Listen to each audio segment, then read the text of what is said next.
Oi, gente, bem-vindos ao meu canal. Eu sou Valesca e aqui vamos mergulhar no mundo dos livros que vão nos ajudar a entender mais sobre educação de filhos. Se você quer acompanhar a leitura de alguns trechos destes livros, fiquem aqui comigo. Toda semana vou trazer a leitura de trechos dos livros que estamos lendo lá no meu grupo de WhatsApp.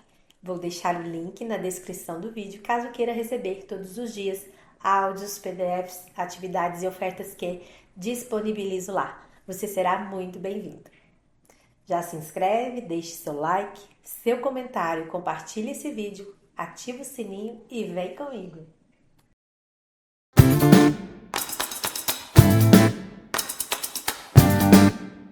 Vamos iniciar hoje então a leitura do capítulo 2. O ambiente dos seus filhos. Pouco tempo atrás, um psicólogo me contou uma história sobre seu trabalho com uma família de refugiados. Ele estava tentando criar empatia para aquelas pessoas e entender como era não ter um lar permanente. Uma das crianças interveio e disse: nós temos sim um lar, só não temos onde colocá-lo ainda. Eu fiquei bem comovida quando ouvi esse comentário. Ele resume bem como o amor e os cuidados familiares podem servir como uma rede de segurança, algo de que todos precisamos na vida. Sendo assim, o que podemos fazer para que as relações que formam uma família sejam como uma espécie de santuário? É isso que vou analisar nesta sessão. Como criar um ambiente familiar benéfico para que as crianças se desenvolvam. O que importa não é a estrutura familiar, mas como nos relacionamos. Você e as pessoas que moram em sua casa são o ambiente em que seus filhos estão inseridos. Como eles vão se sentir em relação a si mesmos e interagir com os outros, se baseia em grande parte na relação dos seus filhos com você e com um pequeno círculo ao seu redor. Isso inclui um cônjuge, se você tiver um, os irmãos, avós, os empregados e os amigos mais íntimos. É importante ter consciência de como nos comportamos nessas relações. Por exemplo, nós demonstramos respeito pelas pessoas mais próximas ou descontamos nossa raiva nelas. Essas relações familiares influenciam o desenvolvimento da personalidade e da saúde de uma criança. As crianças são indivíduos, mas também fazem parte de todo um sistema. Além das relações da família imediata, o sistema de uma criança também inclui a escola, suas outras amizades e o ambiente cultural como um todo. Faz sentido analisar esse sistema e fazer o possível para torná-lo o melhor ambiente possível para você e seus filhos. Ele não precisa ser perfeito, afinal, nada é. A estrutura familiar não importa. O que é uma boa notícia caso você não esteja em uma família nuclear. Ou seja, o formato pode ser convencional ou não convencional, como queira. Os pais podem morar juntos ou separados em uma comunidade ou a três. Podem ser. Aqui, gente, eu quero fazer uma observação bem pontual, porque isso aqui é um livro que a gente está lendo, né? Aqui eu não. Eu acho que raramente você vai ver eu dar minha opinião, né, pessoal. E acho que não convém, né? Também entrar nesse quesito. Então, é a leitura de um livro, se você não concorda, tá tudo bem, né? É a leitura de um livro, enfim. E aí cada um fica com o seu paradigma, né? Com aquilo que acredita. Mas aqui ela diz o seguinte, que a estrutura não importa, o que importa são os relacionamentos. Então ela cita, né? Que pode ser numa comunidade ou a três, pode ser gays, heterossexuais, bissexuais, não importa. De novo, reforço, aqui não tem nenhuma opinião, né? Aqui é a releitura do livro, tá? Então, e aí ela traz a pesquisa, né? Que pesquisas mostram que a estrutura familiar em si exerce pouco efeito sobre o desenvolvimento cognitivo ou emocional dos filhos. Tanto que mais de 25% das crianças crescem em lares monoparentais no Reino Unido, nos quais cerca de metade desses pais solo estavam em um relacionamento na época do nascimento dos mesmos. E essas crianças não se dão melhor nem pior do que outras criadas em uma configuração mais convencional. Quando fatores como situação financeira, e educação dos pais são levados em consideração. As pessoas que fazem parte da vida de uma criança compõem o seu mundo. Pode ser um mundo de amor e prosperidade, mas também um campo de batalha. Um fator mais importante do que a maioria dos adultos imagina é que a vida em família não pode tender mais para o lado do campo da batalha, né, de batalha. Se as crianças se sentirem apreensivas e se estiverem preocupadas com sua segurança, proteção e pertencimento, não vão se sentir livres para desenvolver sua curiosidade sobre o mundo como um todo. A falta de curiosidade, por sua vez, causa um impacto negativo sobre a concentração e o aprendizado. Em uma pesquisa, adolescentes e pais foram questionados se concordam ou discordam da seguinte frase: os pais se darem bem é um dos fatores mais importantes para a criação de filhos felizes. Então, entre os adolescentes, 70% concordaram, em comparação com apenas 33% dos pais. Isso pode se dever ao fato de que o sofrimento emocional dos filhos, com os relacionamentos disfuncionais de seus pais irresponsáveis, não é visível para os adultos. Talvez você saiba como é difícil para os pais ver os filhos sofrendo. Sendo assim, torna-se ainda mais duro constatar como as suas próprias ações podem ter contribuído para essa dor. Talvez você tenha justificativas para sua forma de agir, ou não saiba como mudar o seu comportamento. Pode parecer intimidante ou mesmo assustador analisar suas relações com companheiros e outros membros próximos da família. Mas nesta parte do livro espero poder contribuir com algumas ideias de como melhorar nesse aspecto, caso seja necessário. Então era isso para a leitura de hoje, tá? A gente se vê amanhã. Capítulo 2, parte 2. Quando os pais não estão juntos. Mesmo se você não morar com o pai ou a mãe de seus filhos, o importante é se referir a ele ou a ela de maneira respeitosa, reconhecendo seus pontos positivos em vez de sempre destacar seus defeitos. Sei que isso pode parecer impossível para algumas pessoas, ainda mais depois de um rompimento complicado. Mas talvez se torne mais fácil se eu disser como isso é importante para a criança. Ela se vê como uma parte integrante de cada um de vocês. Se uma metade da parceria que a trouxe à vida é sempre citada como uma pessoa ruim, a criança muitas vezes internalizará essas palavras de tal maneira que também passa a se ver como uma pessoa ruim. Além disso, pode ficar dividida pela pressão de ser leal aos dois. Então, qual é a melhor maneira de negociar uma separação? A criança vai se sair melhor no futuro se seus pais cooperarem entre si e tiverem uma boa comunicação, e se continuar a ter contato regular com ambos. Se isso for possível, a probabilidade de seus filhos se tornarem deprimidos ou agressivos vai ser menor. Quanto à relação da criança com o pai ou a mãe que não mora em casa, tudo também funciona melhor se houver uma comunicação clara e positiva entre os pais. Se o pai se afastar depois da separação, a criança tem mais possibilidade de sofrer angústia, raiva, depressão e baixa autoestima. Por isso é muito preocupante que, no Reino Unido, mais de um quarto das crianças cujos pais se separaram não tenha contato com o pai 3 anos depois do acontecido. Entendo que nem sempre é possível se dar bem com um ex, como a história a seguir demonstra. Mel é a mãe de um menino de 6 anos, Noah. Manteve um relacionamento com o pai de Noah, James, por 5 anos. Eles moravam em países diferentes e não se viam como um casal comprometido, mas gostavam muito da companhia um do outro quando estavam juntos. A história de Mel pode parecer um caso extremo, mas qualquer pessoa que já se desentendeu com um ex sobre ter filhos pode se identificar. Quando Mel engravidou, James achou que ela faria um aborto. Como isso não aconteceu, ele ficou furioso e tentou cortar relações. Paga uma pensão mínima e só concordou em fazê-lo depois do procedimento humilhante de um teste de paternidade. Ele não quer ter uma relação com o filho. Noah.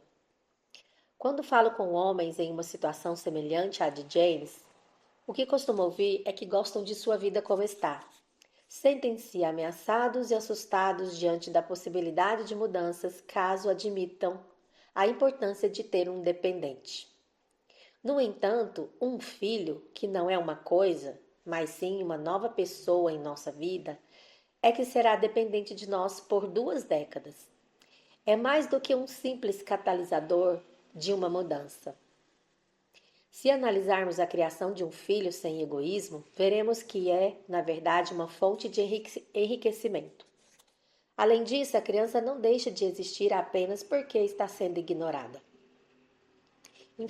Infelizmente, alguns homens, entre aspas, entre parênteses aqui ela pôs, e mulheres, se distanciam dos filhos. Creio que é porque tem muito mais homens, né, que distanciam do que mulheres. Então, infelizmente, alguns homens, e entre parênteses, e algumas mulheres, se distanciam dos filhos. Parecem pensar que, se fingirem que não tem nada a ver com os filhos, eles não existem de verdade. Por instinto, Mel soube que não deveria contar para Noah que o pai dele havia sido uma decepção, embora sentisse isso. Quando o menino pergunta sobre ele, ela se lembra dos muitos talentos e qualidades positivas do pai dele, e é isso que passa para o filho. Se no futuro o pai de Noah quiser fazer parte da vida dele, o fato de Mel agir de maneira positiva a respeito vai ajudar nesse processo. Com Noah ficando mais velha e fazendo mais e mais perguntas, está ficando mais difícil para ela. Mel teme que o filho, quando souber a história inteira, leve o abandono do pai para o lado pessoal e acabe tendo uma autoestima prejudicada, distorcendo a maneira como vê o gênero masculino, ou até permitindo que isso influencie negativamente seu comportamento na vida adulta. Como Mel tem consciência dessas armadilhas, pode ajudar Noah a evitá-las, mas mesmo assim não há como garantir que em algum momento ele não se ressinta do fato de seu pai não estar presente. Às vezes não existe uma prescrição para fazer tudo ficar bem. Mel tem muitos familiares e amigos amorosos e presentes, e sente que eles ajudam muito a preencher o vazio deixado pelo pai. Contei a história de Mel porque nem sempre é fácil desenvolver uma relação tranquila e colaborativa com um ex. E quando um dos dois não está presente, tudo o que podemos fazer é dar nosso melhor para não criticar o pai ou a mãe de nossos filhos, nem para eles, nem para nós mesmas. Como tornar a dor mais suportável? Queremos que a vida dos nossos filhos seja livre de dor e preocupação. Definitivamente não queremos que eles sofram porque não fomos felizes na escolha da pessoa com quem nos envolvemos ou porque existe conflito em nossas relações mais próximas. No entanto, é impossível protegê-los por completo.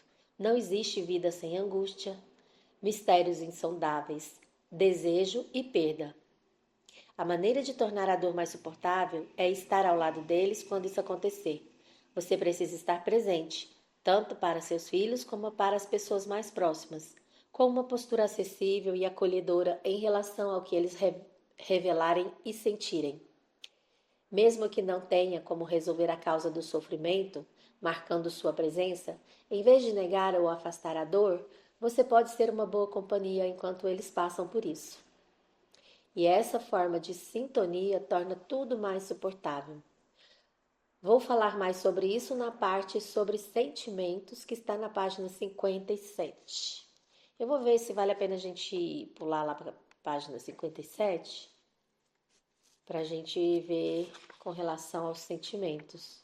Aí, qualquer coisa, eu gravo um outro áudio, ok? Então tá. Capítulo 2, parte 3. Quando os pais estão juntos. Se você estiver criando seus filhos junto com o pai ou a mãe deles, o amor, a disposição, o carinho e o respeito entre os dois vai contribuir para a sensação de segurança da criança.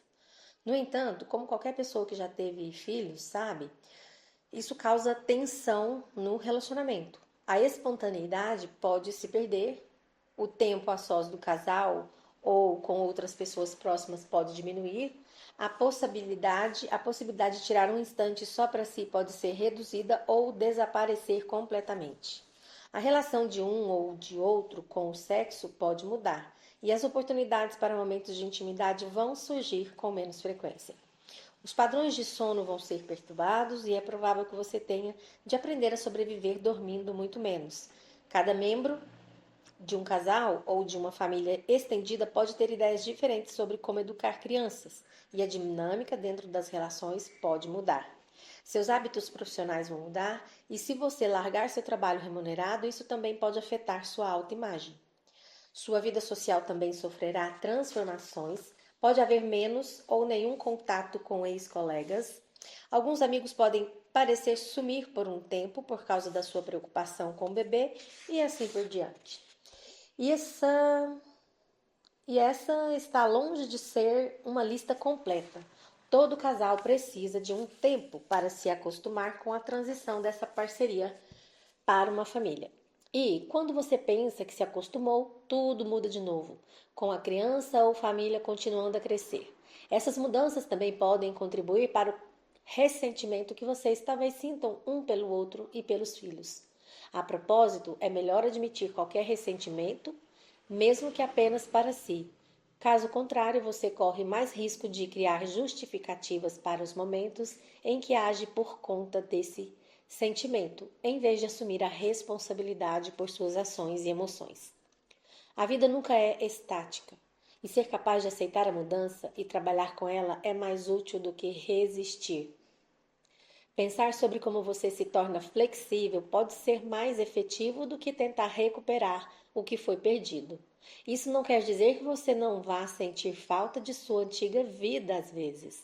Significa que talvez precise tentar se render à vida nova e aceitá-la. Lembre-se de Mark, do capítulo anterior. Ele se ressentia da forma como sua vida foi virada de cabeça para baixo quando deixou de fazer parte de um casal para se tornar parte de uma família de 3 pessoas. E começou a aceitar essa mudança quando encontrou a origem desse sentimento em sua própria infância e achou sentido em criar um filho, em vez de considerar isso como uma obrigação indesejada.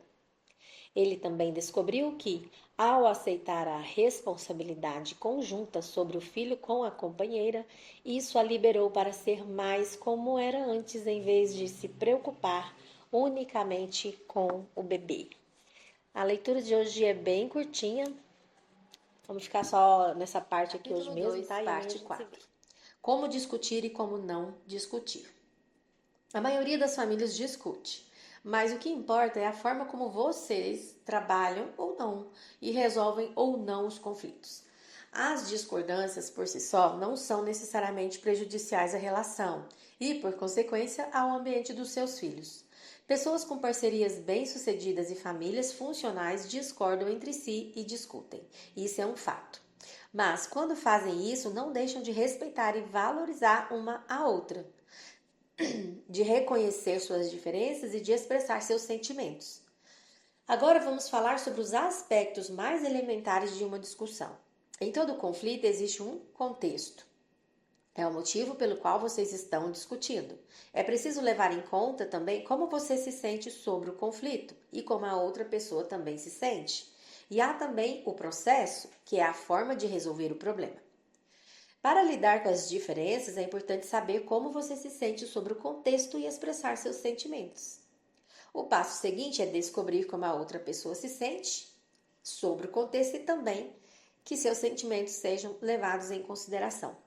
Se os sentimentos forem ignorados, ambos os lados podem ficar mais e mais inflamados, entrando em um jogo que chamo de tênis de fatos. Arremessando motivos um sobre o outro e encontrando cada vez mais coisas para jogar para o outro lado. Nesse estilo de discussão, o objetivo do conflito passa a ser ganhar pontos, ganhar ali a discussão, né? Em vez de encontrar uma solução viável. Descobrir e trabalhar as diferenças é uma questão de compreensão e flexibilidade, e não uma competição. Vamos pegar uma discussão familiar típica sobre a louça na pia. Lavar a louça é o contexto, depois vem o que as pessoas sentem a respeito. É assim que acontece quando o processo se torna um tênis de fatos. Então a primeira pessoa saca, né? Vamos dizer que, vamos colocar aqui a mulher, né, a mãe, que é o que acontece normalmente. O problema é que se você deixa a louça suja, a comida endurece e fica mais difícil lavar. Então, lave na hora. A outra pessoa devolve, né? Eu economizo tempo se deixar a louça acumular durante o dia e lavar tudo de uma vez só. Aí vem o rebate. É anti-higiênico deixar a louça suja na pia. A pessoa devolve. Todas as bactérias acumuladas vão morrer quando eu lavar depois. E, de novo, a outra pessoa. A louça suja atrai moscas. E a devolução é inverno, não tem nenhuma mosca perto da pia. E por aí vai. Quando uma pessoa fica sem argumentos depois de um tempo e pensa ter perdido a discussão, não sente nenhum amor ou carinho pelo oponente. E se o vencedor se sente bem, é à custa da outra parte. Outro estilo que as pessoas usam para lidar com as diferenças e os conflitos é o que eu chamo de olha, um bicho. Ou seja, distração. É quando, em vez de conversar sobre o que está incomodando, você muda de assunto. Nesse caso, você vê que a louça ainda não foi lavada, mas em vez de resolver esse problema, fala ou faz outra coisa. Isso pode ser bom. Pode ser melhor deixar para falar sobre um assunto mais tarde, porém não é saudável evitar as desavenças. Se todos os conflitos forem evitados, o que tem de acontecer é que a intimidade também passa a ser evitada. Afinal, quando muitos assuntos viram tabu, pisar em ovos pode tornar a vida a dois bem solitária. Um terceiro estilo de discussão é se martirizar. Isso acontece, por exemplo, quando você diz ao chegar em casa: não se preocupem, com a louça eu lavo. Infelizmente, a tendência em situações como essa é que o mártir, em vez de fazer com que todos se sintam culpados, acaba se ressentindo e culpando os demais, ou então se torna um perseguidor e começa a disparar insultos. O perseguidor age assim. 2 pontos. Você é mesmo um porco por não lavar a louça. Sua falta de higiene é nojenta. Quem ouvir esse comentário vai querer responder ao ataque. Nenhum desses 4 tipos de conflito contribui para uma boa atmosfera familiar. O conflito deixa os filhos em alerta, ameaça sua sensação de segurança e diminui sua capacidade de abertura e curiosidade em relação ao mundo. Em vez disso, sua energia e seu foco acabam entrando em uma espécie de modo de emergência. Então, qual é o jeito ideal de discutir? Ao resolver uma diferença, trabalhe com um problema de cada vez e pense no verdadeiro motivo da discussão. Não acumule suas queixas e as despeje de uma só vez sobre a outra pessoa. Comece explicando como o problema faz você se sentir, não partindo para o ataque ou atribuindo culpa. Sendo assim, vamos de volta à louça. Deixa eu fazer só um parênteses aqui, que eu lembrei da comunicação não violenta do Rosenberg, né? Ele ensina a gente usar a linguagem do eu. Seria como, por exemplo, vou dar um exemplo, né? Joana, quando você grita comigo, eu me sinto diminuído e irritado, porque eu preciso me sentir respeitado. Então, assim, você fala do que você sente, você não fala acusando o outro, que o outro faz você se sentir daquela forma. E aí você fala o quê? Daquilo que ele fez. É bem complexo, mas eu tenho um e-book que eu vou até compartilhar ele aqui no grupo com vocês para vocês entenderem melhor. Esse e-book ele é bem resumido e ele dá uma ideia ali do que é a comunicação não violenta, ajuda bastante, né? E a gente não foi criado assim, né? Então realmente a gente acha difícil porque ele fala o seguinte, que primeira coisa que a gente faz quando alguém chega para fazer uma queixa, né? Nesse sentido, é observar, né? Baseado em quê? Em fatos, né? Aí vem você expressar os sentimentos, aí você identifica a necessidade da pessoa e aí depois você faz um pedido para ela. Então, assim, olha só quantas coisas que a gente tem que pensar antes de entrar ali de fato para conversar com alguém a respeito de como a gente está se sentindo. Então, Isso tem que ser treinado, né? Não é simples para nós. Talvez a próxima geração, né? A gente passando esse conhecimento adiante, talvez uma próxima geração aí as coisas mudem, né? E sejam menos complexas na questão da comunicação. Então vamos lá, de volta à louça. Deixa eu só ligar o ar aqui que tá esquentando.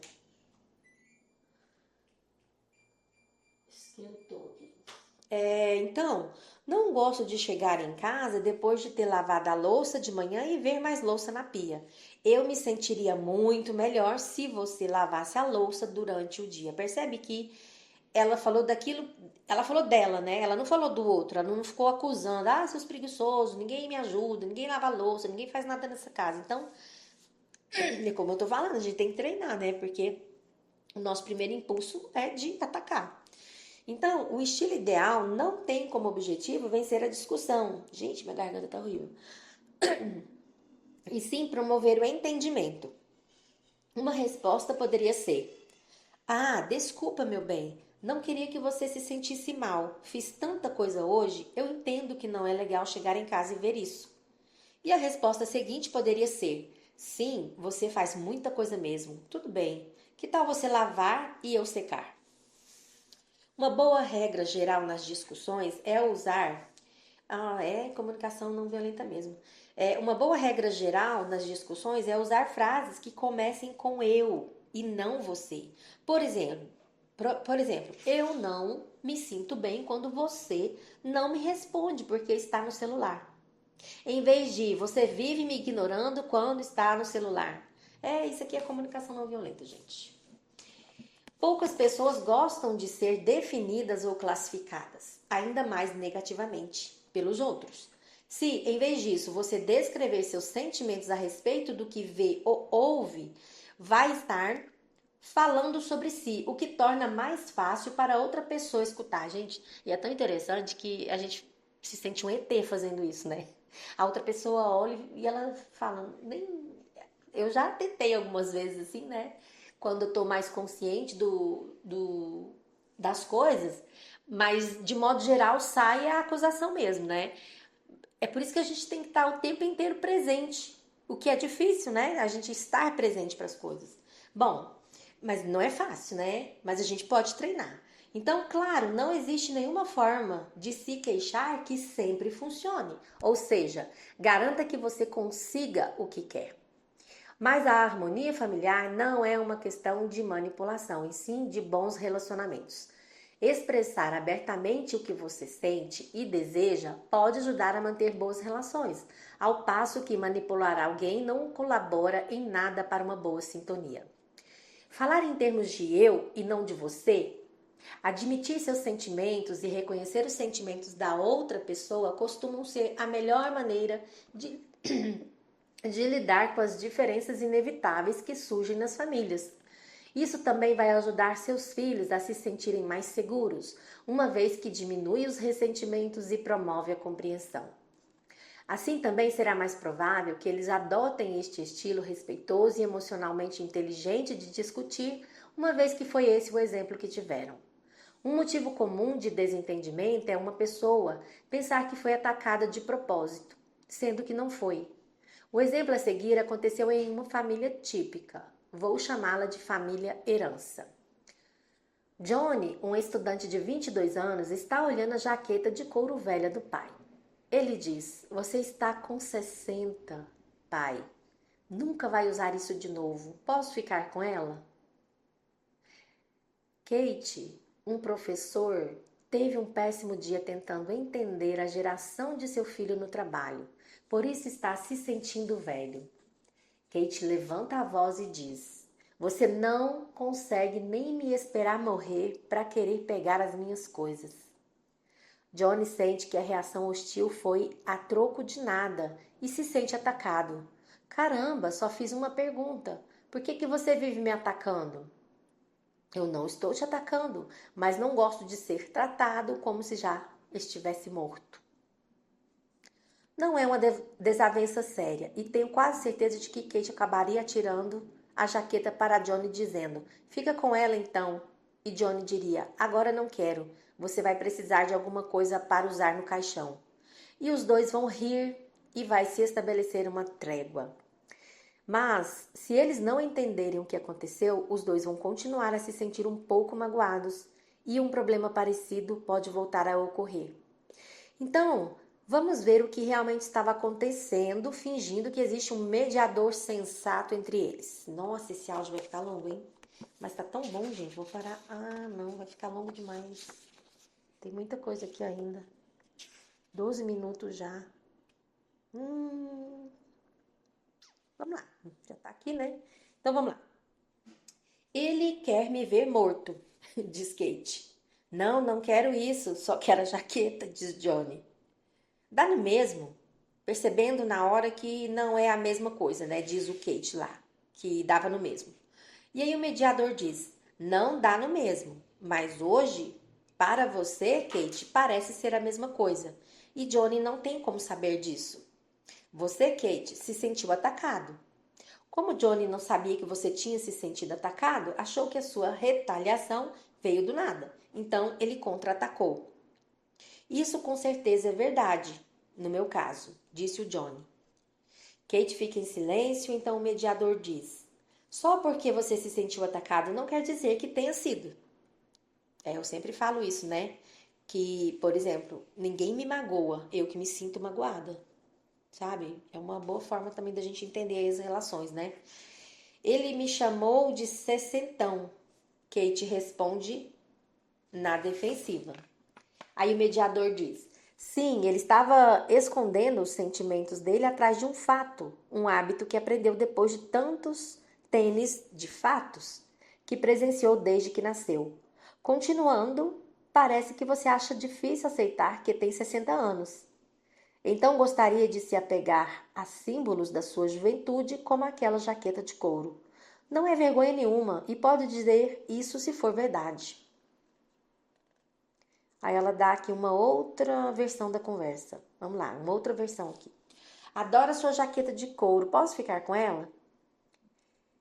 Preciso de um tempo para pensar. Entendo que você queira, mas não estou pronto para me desfazer dela ainda. É verdade que talvez eu nunca a use de novo, mas preciso de um tempo para me acostumar com a ideia de ter a idade que tenho.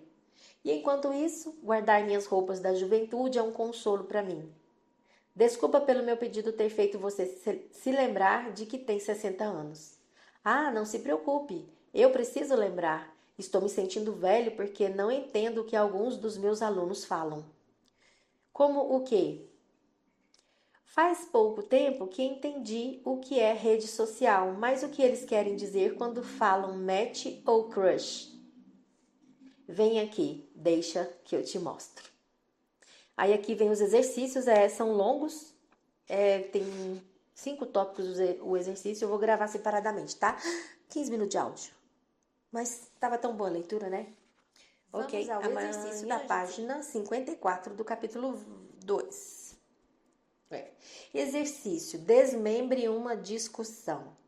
Pense na última discussão que você teve com um ente querido, sem se ater a quem estava certo ou errado. Desmembre o que aconteceu, como fiz lá no exemplo, entre John e Kate. Depois, também, como no exemplo, crie uma perspectiva externa para ver a situação e analisar os sentimentos de cada protagonista. Em seguida, represente o papel de um mediador sensato e pense em como mudar o diálogo na discussão e como ele poderia ser melhorado. Aqui vai uma lista rápida do que lembrar quando estiver falando sobre um assunto delicado ou quando se irritar ou achar que uma discussão está para começar. Número 1. Reconheça seus sentimentos e considere os sentimentos da outra pessoa. Isso não significa se ver como o certo e a outra pessoa como errada, ou se ver como inteligente e a outra pessoa tapada. Nada desgasta mais uma relação ou uma família do que as pessoas insistirem em ter razão. Em vez de pensar em termos de certo e errado, pense em termos de como cada um de vocês se sente. Número 2. Defina a si e não ao outro. Portanto, fale frases que comecem com eu e não você. A gente chama isso da linguagem do eu, né? Número 3. Não reaja, reflita. Você nem sempre precisa refletir antes de reagir. Não estou defendendo que perca toda e qualquer espontaneidade, mas em momentos de irritação ou raiva, acho que é uma boa ideia fazer uma pausa para entender o motivo. Se Kate tivesse feito isso no nosso exemplo, teria percebido que a raiva que sentiu quando Johnny pediu a jaqueta não era em relação ao filho. Número 4. Aceite sua vulnerabilidade em vez de temê-la. No nosso exemplo, Kate também teria entendido que estava com medo de envelhecer e estava prestes a mascarar esse medo com raiva, em vez de assumir que esse assunto o deixava vulnerável. Mas é aceitando a nossa vulnerabilidade, sendo sinceros sobre quem somos, que podemos ter relações próximas. Número 5. Não presuma a intenção da outra pessoa. Sem interferir, não. Sem inferir demais, nem se projetar no outro. Tente descobrir o que ele está sentindo e admita caso tenha entendido mal. Entender seus próprios sentimentos e os da pessoa com quem está lidando não é apenas a base das boas negociações, mas também o alicerce de relacionamentos funcionais e da educação com empatia. Nunca é tarde demais para começar essa forma de interação. Aprendi que, quando os pais conseguem fazer tudo isso, a forma como se relacionam costuma melhorar rapidamente. Muito bom, né? Então era isso, esse aí é o exercício. Pratica, tá? Não fica só acumulando conhecimento. É na prática que a gente torna o conhecimento em sabedoria, Capítulo tá? 2, parte Ok, 5. Como estimular a boa vontade? Em um casal ou em uma família, ter a capacidade de levar em conta os sentimentos do outro exige uma boa dose de boa vontade. Caso sinta que a sua está chegando ao fim, você precisa reforçá-la. Então, o que estimula a boa vontade? Existem duas maneiras básicas de fazer isso: responder às solicitações de contato ou atenção e encontrar consolo no outro em vez de vê-lo como um adversário dentro da família.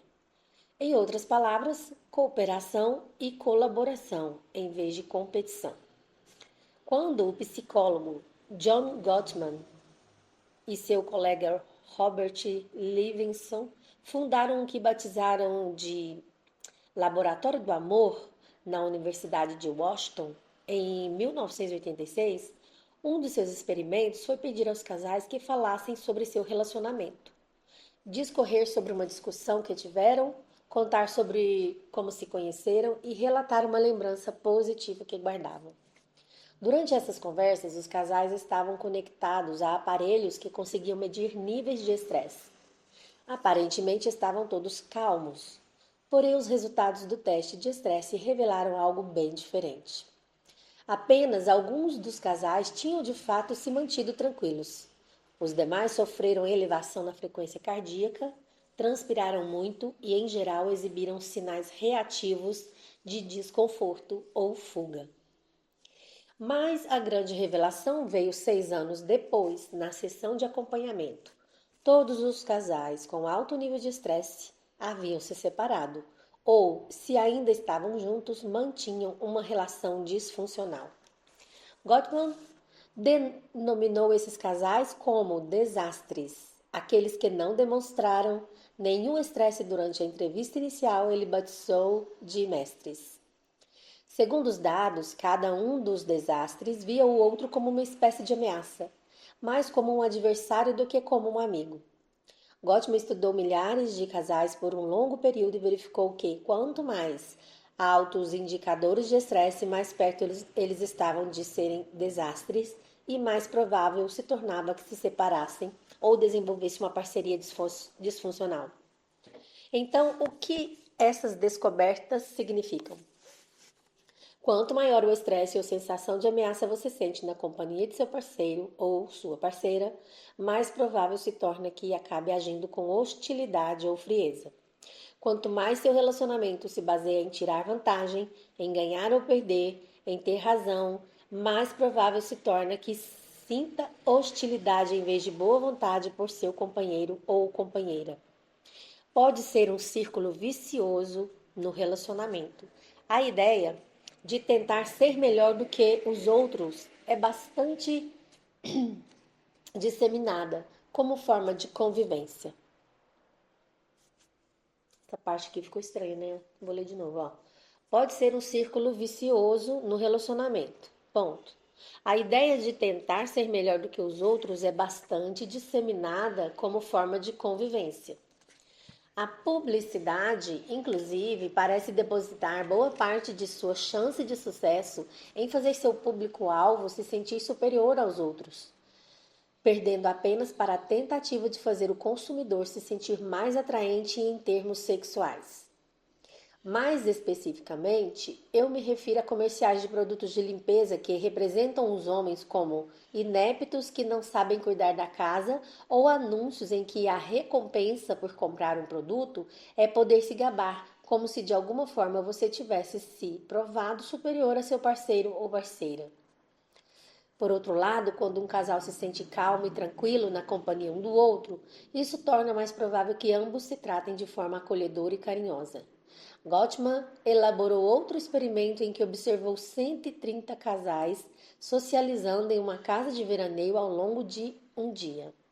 O que descobriu foi que, quando os casais estavam juntos, faziam o que o pesquisador chama de solicitações de conexão. Por exemplo, se um parceiro está lendo e diz, escuta isso, e o outro para de ler seu livro para ouvir, a solicitação de conexão foi atendida. Era mais uma busca por uma reação, um sinal de apoio e interesse. Responder à solicitação de uma pessoa atende às suas necessidades emocionais. Gottman descobriu que casais que não estavam mais juntos depois de 6 anos, na data da sessão de acompanhamento, tinham uma frequência média de resposta a essas solicitações de apenas 30%. Essas pequenas interações cotidianas criam boa vontade e um tratamento recíproco, e sem isso nossas relações não se sustentam. Portanto, esse é o segredo para uma parceria de sucesso: responder e se interessar. E o que vale para os casais, vale também para todos os relacionamentos, em especial com nossos filhos. Além de atender aos pedidos de atenção, existem outras coisas que podem ser feitas para estimular a boa vontade. Ou o contrário. Você pode procurar coisas que apreciem seu parceiro, familiares e também seus filhos. Ou, em vez disso, pode procurar seus defeitos e falhas. É uma escolha sua expressar apreço ou crítica. Eu sei qual das duas coisas prefiro escutar. Você pode decidir ser gentil, e a boa notícia é que a gentileza é contagiosa. Pesquisas mostram que, se você for gentil, independentemente da reciprocidade, seu parceiro ou parceira pode adquirir esse hábito e passá-lo para frente. Virar o jogo caso esteja desequilibrado, criticando menos e encontrando coisas para valorizar é fundamental, não apenas para o seu relacionamento afetivo ou sua relação familiar, mas para a vida como um todo. Venho de uma família em que a cultura era um pouco mais voltada para a crítica em vez da valorização. E precisei me esforçar muito para mudar. Quando retomo meus velhos hábitos, sinto que estou me banhando em uma sopa tóxica de críticas. Ser gentil não é fazer papel de vítima ou aceitar tudo passivamente. Não significa que você não possa expressar seus sentimentos quando estiver com raiva, e sim explicar o que está sentindo e o motivo para isso sem culpar ou insultar a outra pessoa. Também é importante saber que, mesmo quando nossas reações não têm a intenção de chatear ou irritar um membro da família, podemos provocar justamente essa reação. Quando alguém se sente mal por causa de alguma coisa que dissemos e fizemos, ainda que de forma não intencional, é importante escutar e validar os sentimentos do outro, em vez de ficar na defensiva. Precisamos lembrar que cada um de nós sente as coisas de maneira diferente. Ninguém está errado por ter uma reação distinta daquela que seria a nossa. Essas diferenças precisam ser respeitadas e não provocar discussões sobre quem está tendo o sentimento certo. Existe muita gente dando conselhos por aí, Alguns dizem para não esquentarmos a cabeça por pouca coisa na convivência em família e nos relacionamentos afetivos. Outros recomendam o contrário e aconselham resolver os pequenos incômodos antes que acabem se agravando. Para mim, o que devemos ter em mente é entender como a outra pessoa se sente, mesmo que o nosso sentimento seja diferente, e tentar compreender o que ela está sentindo e, com sorte, conseguir essa mesma compreensão como retribuição. Ninguém sai perdendo quando todos são ouvidos, compreendidos e tratados com empatia. Faça disso uma prioridade na sua casa. Isso vai torná-la um bom lugar para um bebê ser recebido e um bom ambiente para uma criança se desenvolver. Exercício. Não ignore as solicitações de atenção. Preste mais atenção aos momentos em que os membros de sua família solicitam uma conexão e, se possível, atenda à solicitação em vez de recusá-la. Não faz diferença se a solicitação vem de seu parceiro ou parceira, de sua mãe ou de seus filhos. Os relacionamentos são preciosos e atender às solicitações é uma parte importante da manutenção do relacionamento. Embora sejamos indivíduos, também somos parte de um sistema e fruto de nosso ambiente. Como vimos nessa parte do livro, existem muitas coisas que podemos fazer para ajudar esse sistema e esse ambiente a se tornar um lugar saudável para os nossos filhos crescerem. E se você chegou até aqui, de coração, muito obrigada. Isso mostra que você se importa de verdade em oferecer o melhor para os seus filhos. E isso já é um passo gigante na jornada da educação com amor e consciência. Se esse vídeo te ajudou de alguma forma, quero te pedir novamente, deixa o seu like, se inscreve no canal e ativa o sininho, porque aqui tem sempre conteúdo pensado com carinho para apoiar tanto você, mamãe, quanto você, papai. E tem mais um vídeo incrível aqui no canal que está aparecendo na tela agora. É só clicar e continuar essa jornada com a gente. Um grande beijo e até o próximo vídeo.